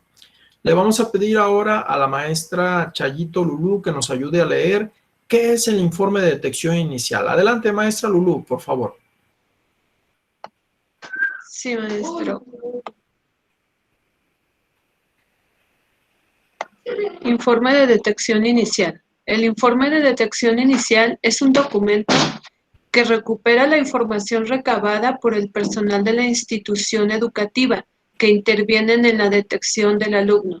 En él se precisan los requerimientos para continuar el proceso de atención educativa del alumno con discapacidad, aptitudes sobresalientes o con dificultades severas de aprendizaje, de conducta o de comunicación. Muchas gracias, maestra Lulú. Básicamente, el informe de detección inicial nos sirve para decidir si hasta ahí llegaría el proceso de atención del alumno en cuanto a que la escuela pueda implementar acciones para minimizar las barreras para el aprendizaje y la participación que está enfrentando, o si es necesario continuar con el proceso y elaborar una evaluación psicopedagógica y un plan de intervención para atenderlo de una forma más específica.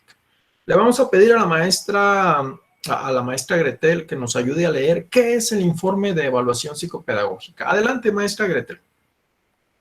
El informe de evaluación psicopedagógica es un documento que se recupera la información recabada por los profesionales de la educación y en el que se precisan los recursos profesionales docentes frente a grupos docentes de apoyo, otros profesionales, mentores, etc.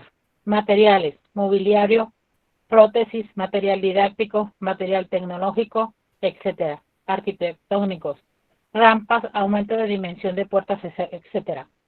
Y curriculares, adecuaciones en el tiempo o las estrategias de enseñanza, la metodología, los recursos, las formas de educación, de evaluación, perdón, los contenidos de enseñanza que se necesitan para que el alumno logre los propósitos educativos. Muchas gracias, maestra Gretel. Entonces, fíjense cómo aquí el informe de evaluación psicopedagógica básicamente culmina con la identificación de cuáles serían aquellos recursos para atender las necesidades específicas del alumno y cuáles serían aquellas barreras para el aprendizaje y la participación que enfrenta el alumno en los tres ámbitos, en el ámbito áulico, en el ámbito escolar y en el ámbito sociofamiliar. O si quieren dividir y separar el ámbito social de lo familiar, también es totalmente válido. Ok.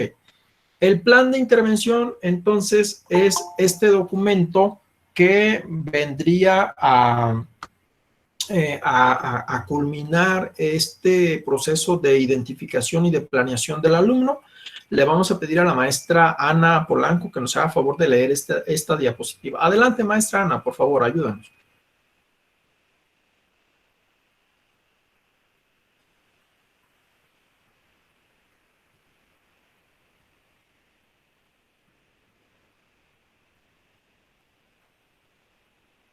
Ok, parece que la maestra Ana tiene dificultades con la comunicación. Maestra Leti Romero, ¿nos ayuda, por favor?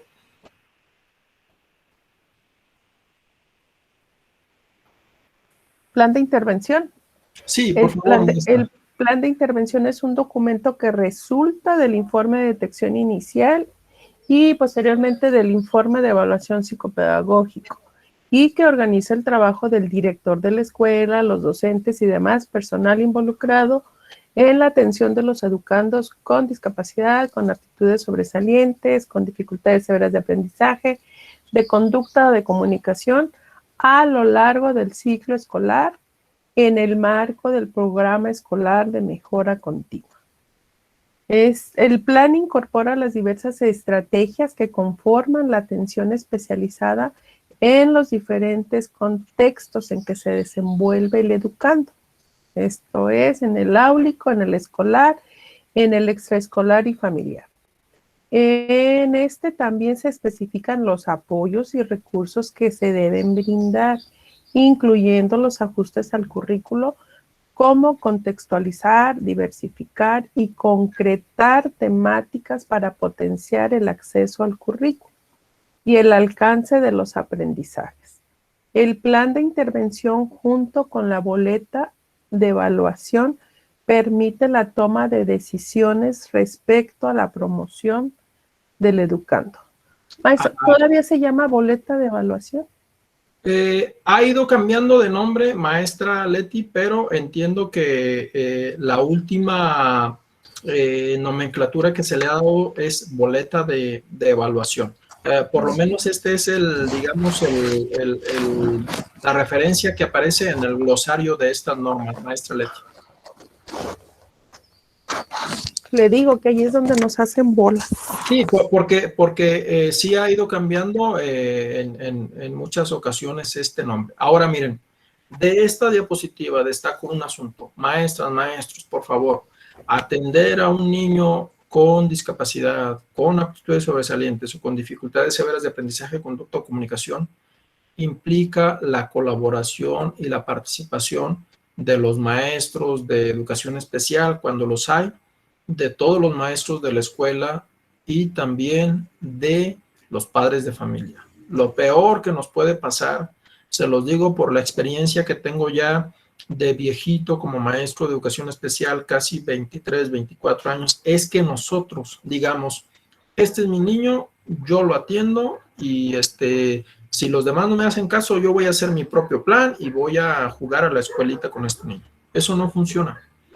Perder la comunicación con nuestros compañeros o perder la comunicación con los padres de familia es lo peor que le puede pasar al niño, porque al fin de cuentas, como decían en mi rancho, nos lo llevamos entre las patas a él, al niño. O sea, hay que apostarle al diálogo, hay que apostarle a la toma de acuerdos, hay que apostarle a sumar esfuerzos en beneficio del aprendizaje, porque al fin de cuentas lo que estamos haciendo es apoyar a otro ser humano a desarrollar al máximo sus potencialidades. Entonces, este plan de intervención es eso, conjuntar esfuerzos, identificar muy bien cuál es el punto de partida y también identificar muy bien cuál es el punto de llegada y entonces qué vamos a hacer durante ese ciclo escolar con ese alumno para que desarrolle al máximo sus potencialidades ofreciéndole una educación de excelencia, ¿no? Básicamente es eso,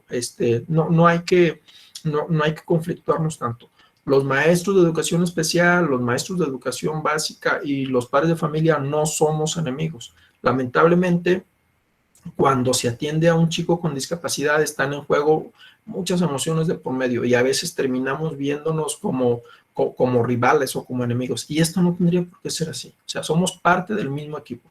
Si al niño le va bien, todos ganamos. Si al niño le va mal, pues todos perdemos, ¿no? O sea, todos tendríamos que estar en la misma frecuencia, en la misma sintonía. Ok, bueno, les agradezco su participación en esta presentación. Maestra Vicky Piña, vi que nos está solicitando las diapositivas. Con muchísimo gusto. Mire, para que no se me pase y para que no se me olvide, hágame favor de tomarle una foto ahí a mi correo electrónico, me manda correo y yo le voy a responder el correo con las diapositivas, por favor. Ok, me voy a salir de esta presentación porque vamos a hacer un ejercicio para ingresar a las normas y identificar cómo las podemos descargar. Antes me gustaría señalar algunos de los aspectos de los anexos, que ya empezaron a surgir algunas inquietudes. Miren, estos son los anexos. Vienen por separado. Hay que descargar la norma y hay que descargar los anexos. ¿De dónde los vamos a descargar? Bien fácil, miren. Aquí lo tenemos. Ustedes entran en su navegador favorito y ponen www.controlescolar.cep.gov.mx, le dan clic y entonces les va a aparecer esta pantalla. Le dan clic aquí donde dice educación básica y se vienen a documentos de normas.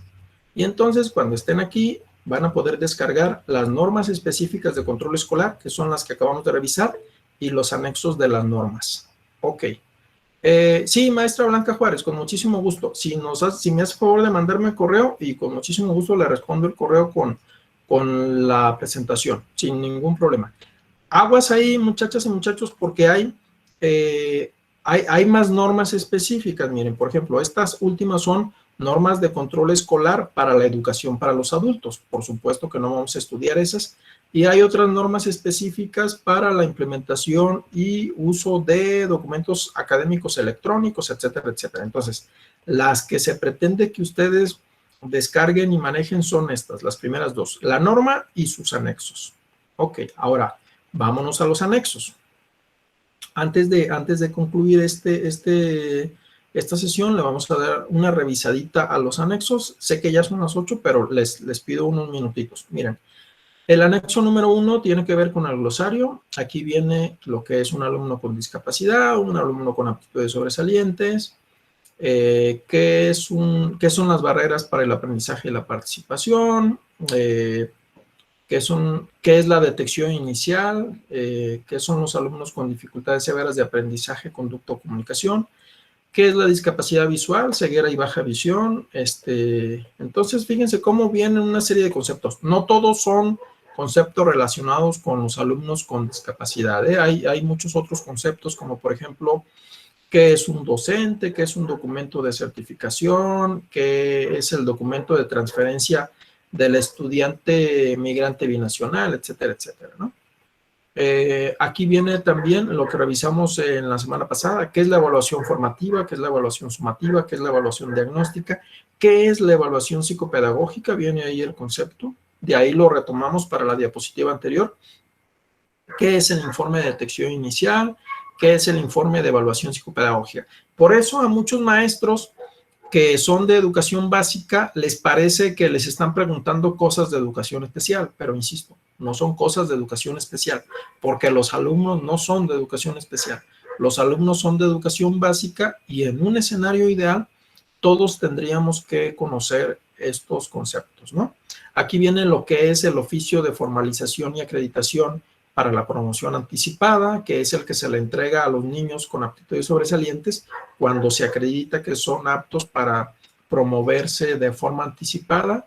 Viene también lo que es el plan de intervención, viene lo que es el portafolio de evidencias, de ahí sacamos los conceptos para las diapositivas anteriores. Y bueno, también qué son los servicios de educación especial. Este es el anexo 1, es el más extenso porque es el del glosario. Vámonos ahora al anexo número 2, ya lo vimos, vienen aquí los formatos de certificación. Vámonos ahora al anexo número 3. Esta es la solicitud de inscripción o reinscripción tardía. Les comentaba que los padres de familia tienen esta facultad para solicitar que su hijo sea inscrito a una edad que no sea la que regularmente se maneja. Por ejemplo, que un niño se inscriba a primer grado de 8 años, ¿no? Y básicamente, fíjense cómo dice, hay que ponerle el nombre del director de la escuela, la clave. Dice, por este conducto, como madre o padre de familia del menor, poner el nombre del niño que nació en tal fecha, el día y del mes del año, solicito la inscripción o la reinscripción al, por ejemplo, primer grado del plantel arriba citado, y para ello entrego los siguientes documentos. Y, perdón, me estoy equivocando. Esta es la solicitud de inscripción o reinscripción. Esta es una solicitud que se supone que todos los padres de familia tendrían que llenar cuando inscriben o reinscriben a un niño en cualquier escuela de educación básica. Casi nunca se utiliza este formato, pero yo les decía hace ratito que si lo llenáramos nos evitaríamos muchos formatos. Y este sí es el formato del cual les hablaba, el de la autorización para la inscripción tardía. Fíjense cómo aquí dice que el padre de familia va a ir señalando la opción indicada. Por ejemplo, solicito que mi hijo ingrese a primer grado de educación primaria a una edad mayor a los 6 años cumplidos, al 31 de diciembre del año del ciclo escolar. Manifiesto que conozco las consecuencias pedagógicas, psicológicas y jurídicas de inscribir tardíamente a mi hijo menor y acepto las consecuencias derivadas de esta decisión libre, etcétera, etcétera. Entonces, este es un formato para que los papás inscriban a los niños. Viene este que es el anexo 5, les decía, es como para que un padre de familia se queje de una escuela que no tiene reconocimiento oficial de estudios y que vaya y la denuncie ante la autoridad educativa y diga, hoy me di cuenta que esta escuela no tiene reconocimiento oficial de los estudios, por lo tanto vengo a hacer la denuncia correspondiente y pido que se le reconozcan los estudios a mi hijo, ¿no? Viene aquí el anexo 6, que nos vamos a regresar ahorita. Este es el anexo 6 muy interesante porque aquí se establecen todavía más disposiciones para la atención de los alumnos con discapacidad, aptitudes sobresalientes o dificultades severas de aprendizaje, conducta o comunicación. Y nos vamos a ir al siguiente anexo, también ya lo revisamos, la clasificación de los alumnos con discapacidad, viene aquí, es el anexo 7.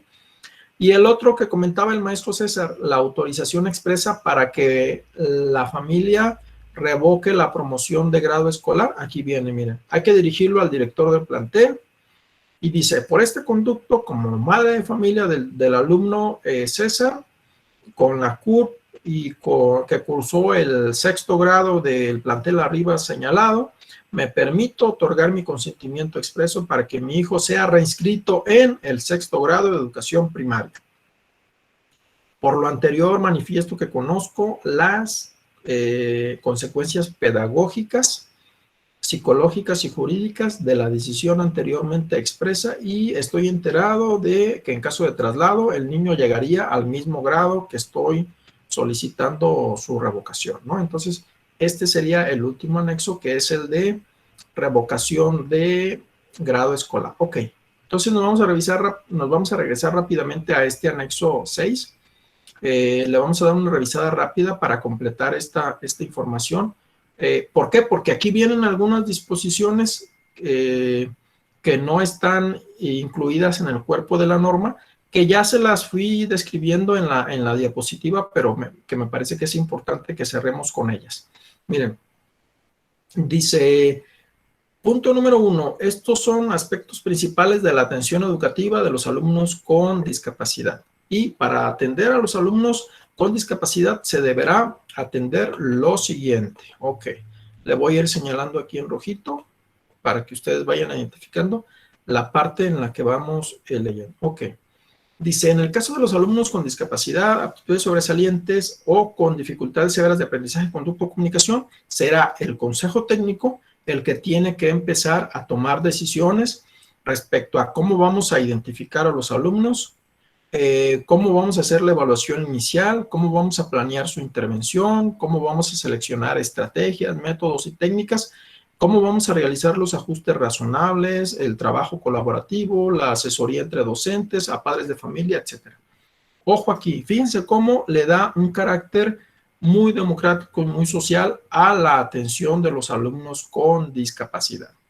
Este no es un trabajo aislado de un solo maestro de grupo, esto tiene que ser un compromiso colectivo de toda la escuela.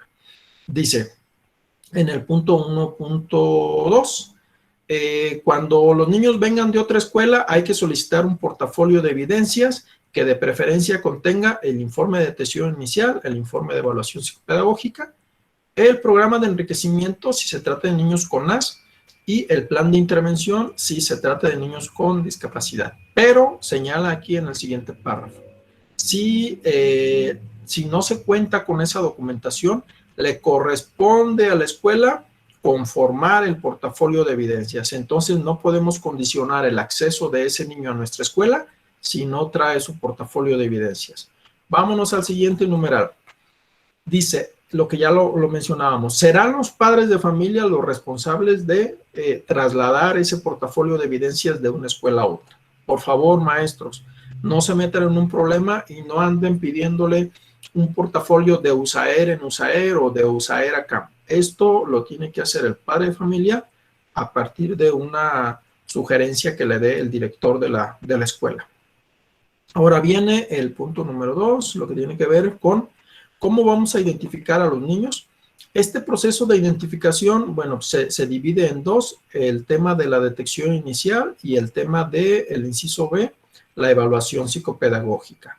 En el caso de la identificación inicial, ya mencionábamos que primero hay que considerar cuál es la condición de discapacidad del niño, también hay que considerar sus antecedentes escolares y hay que hacer una evaluación inicial para identificar pues, cuál es su nivel de competencia curricular.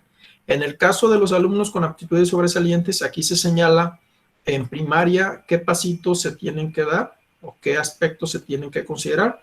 Y en el caso de secundaria, pues cuáles serían los pasitos o los aspectos que se tendrían que considerar. Ahora, dice que básicamente este proceso de identificación inicial nos sirve para determinar si la escuela puede atender esas barreras para el aprendizaje y la participación o si el niño requiere una evaluación psicopedagógica. Entonces, si ya damos el siguiente paso, tendríamos que realizar una evaluación psicopedagógica que básicamente es un proceso a través del cual, ya lo mencionábamos, identificamos al niño desde previa a su concepción hasta la situación actual, ¿no?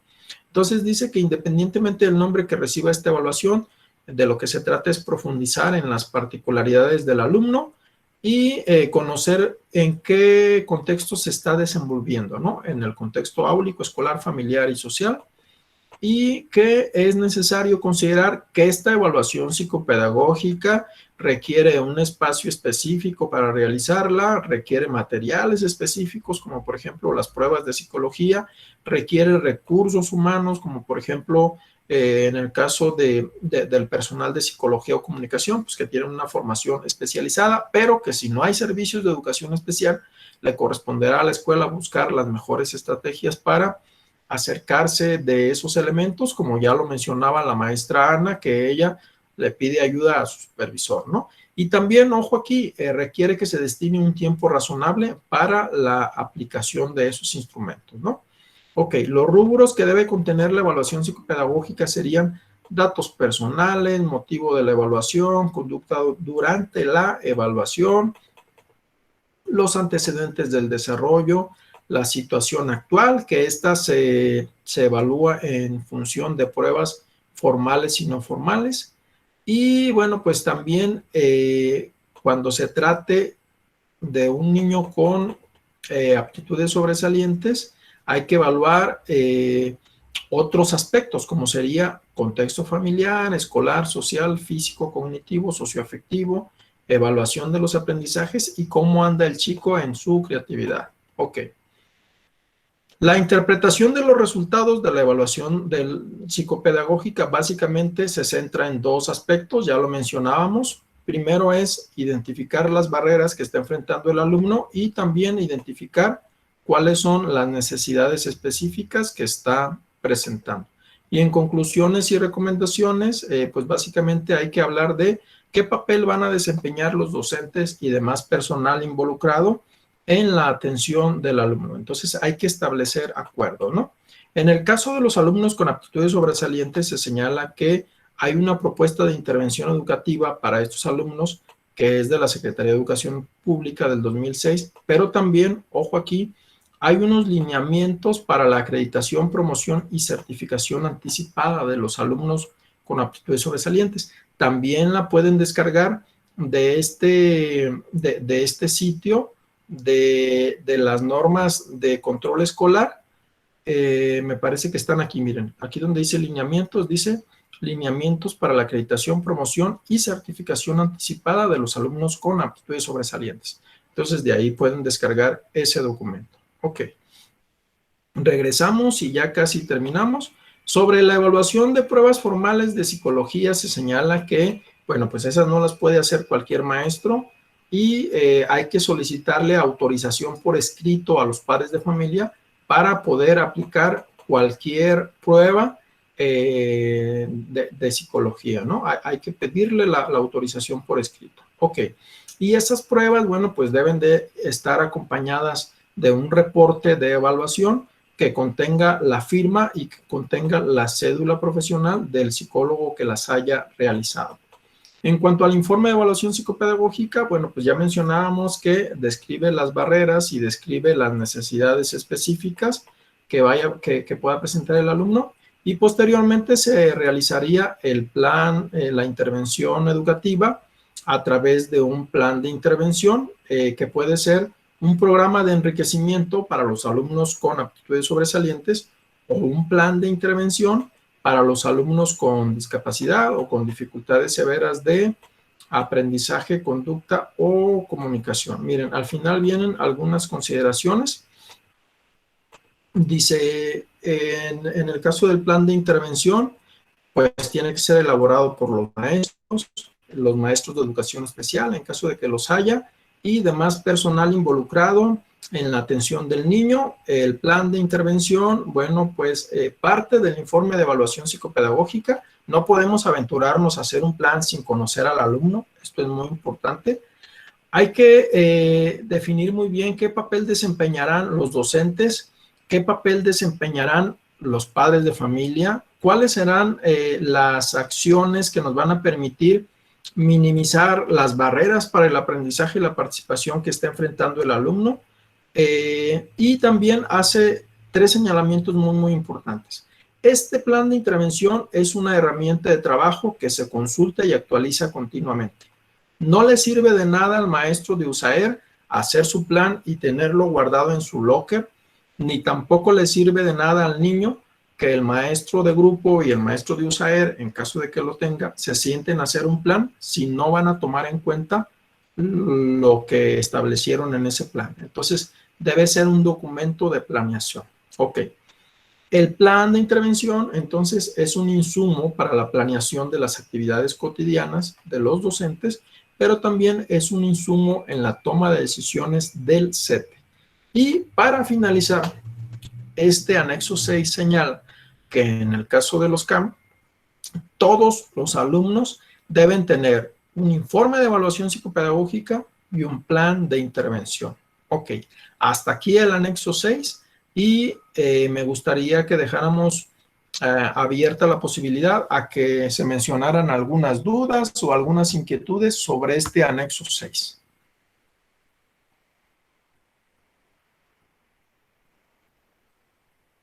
Bueno, pues parece que no hay ninguna duda o ninguna inquietud. Entonces, maestras, Con esto cerramos nuestro círculo de estudio virtual para el examen para los exámenes de la promoción horizontal.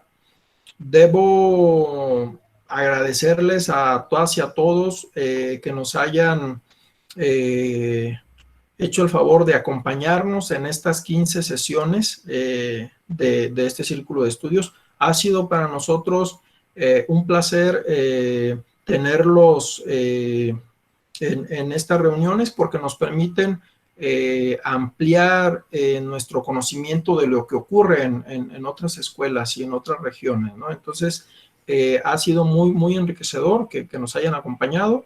A nombre de los compañeros de la Zona 11 Federal de Educación Especial, les agradezco todo su apoyo y ojalá que en los próximos procesos nos volvamos a encontrar y ojalá también les deseamos que les vaya muy bien en su examen para que su familia y ustedes tengan los beneficios que todo mundo estamos esperando, ¿verdad?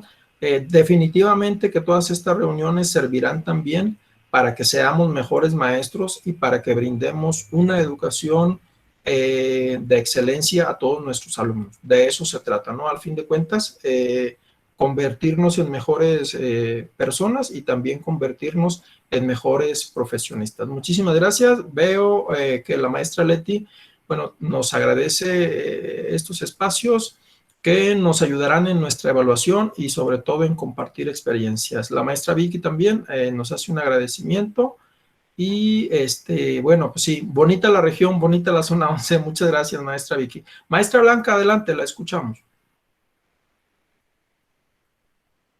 Sí, profesor, pues yo quisiera que me compartieran, bueno, yo le comentaba que yo estoy dentro de un CAI, aquí en Ciudad de México. Ahorita que escuchaba esta parte de la detección inicial, quisiera saber, porque lo he escuchado con otros colegas, me parece, y no sé si es así, que esta cuando no se está dentro de la escuela, la hace el colectivo docente del aula de la escuela y después se pide la intervención de USAER. ¿Es así como se trabaja en algún momento o no? ¿O estoy con una mala percepción una percepción errónea de cómo se hace esta detección inicial cuando no se está dentro de la escuela? Es que me parece que este modelo que tenemos acá en nuestro CAI, de educación inicial y preescolar, parece ser que solo es la modalidad aquí en Ciudad de México, que es muy distinta a cómo se maneja en otros lados. Por eso tengo esta inquietud. Sí, maestra, seguramente ustedes tienen un modelo pues muy propio, muy específico, ¿no? Porque yo le pudiera compartir que, por ejemplo, en nuestra región, que tiene nuestra zona escolar, que atiende 6 municipios de la región sur del estado de Jalisco, pues básicamente solo existe un CENDI en los 6 municipios. Entonces, tenemos una gran dificultad en cuanto a la cobertura de los servicios de educación especial y hasta el momento, desafortunadamente, no hemos podido llegar a los CENDI, ¿no? Entiendo que este documento de informe de detección inicial o de detección inicial quizás esté planteado para los niveles de preescolar, primaria y secundaria, porque déjeme explicarle en qué consiste, maestra Blanca.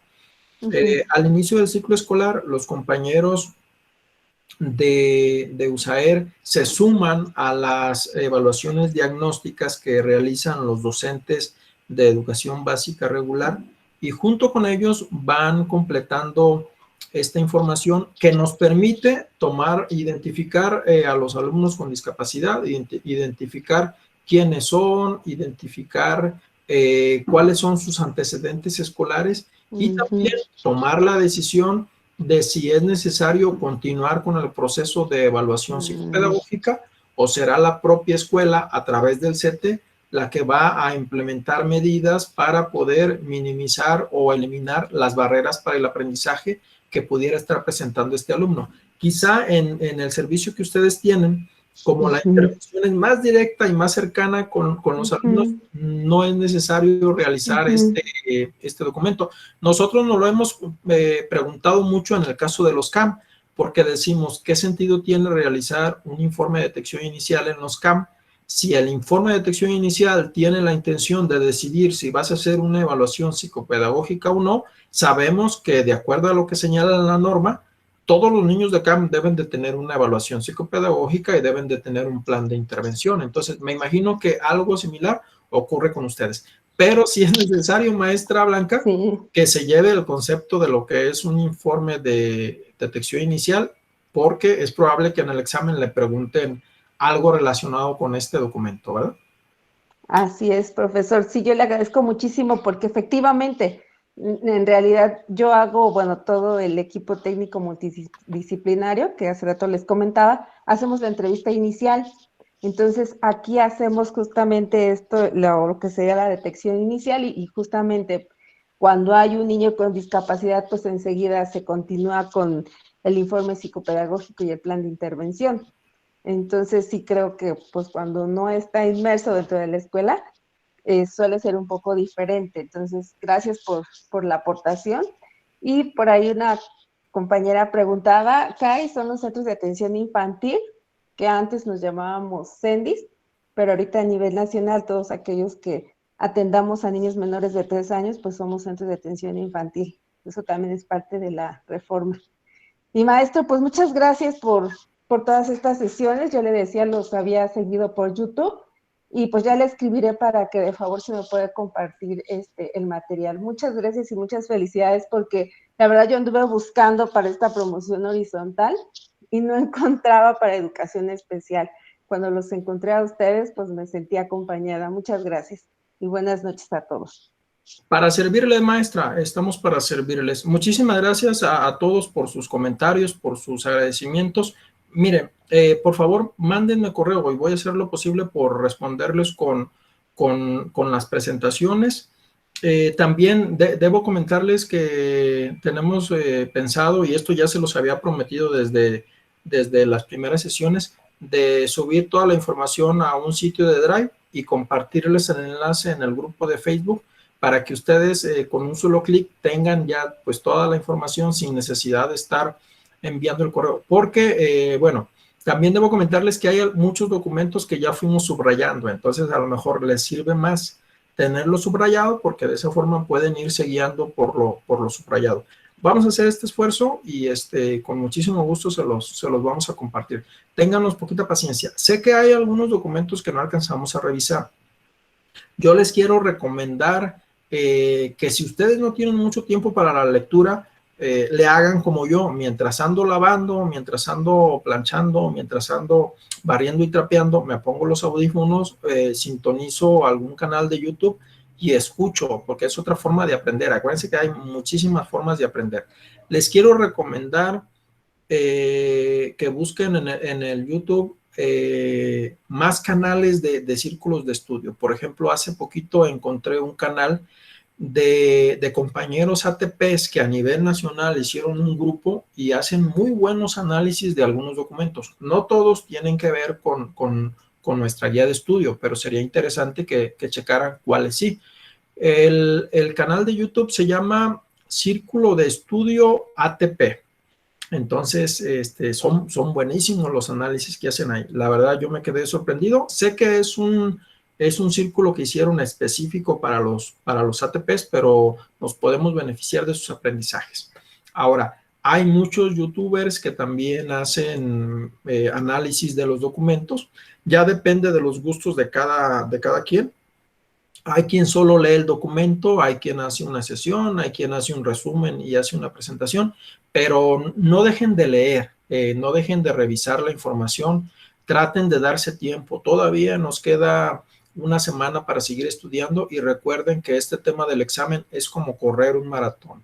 Entre mejor preparados estén, mejor van a llegar al día del examen. Si llegan estudiando 2 o 3 días antes del examen, difícilmente van a poder procesar tantísima información. Entonces, de forma relajada, ustedes identifiquen cuáles documentos ya conocen, cuáles necesitan profundizar más y traten de seguir su calendario de estudios. Bueno, pues muchísimas gracias por su asistencia, por su participación, por su permanencia. Mucho éxito en el examen. Ya verán que pronto vamos a tener muy buenos resultados y pues que pasen buenas noches. Gracias, cuídense mucho. Gracias. En lengua de señas, cuídense, por favor. Buenas noches, gracias. Muchas gracias. Gracias, maestro. Gracias. Gracias, buenas noches. Gracias, buenas noches a todos. Muchas gracias, maestro Miguel. Muchas gracias y Hasta buenas el noches viernes. para todos. Buenas noches, gracias. Les va Hasta bien en luego, el buenas examen. noches. Mucho ánimo.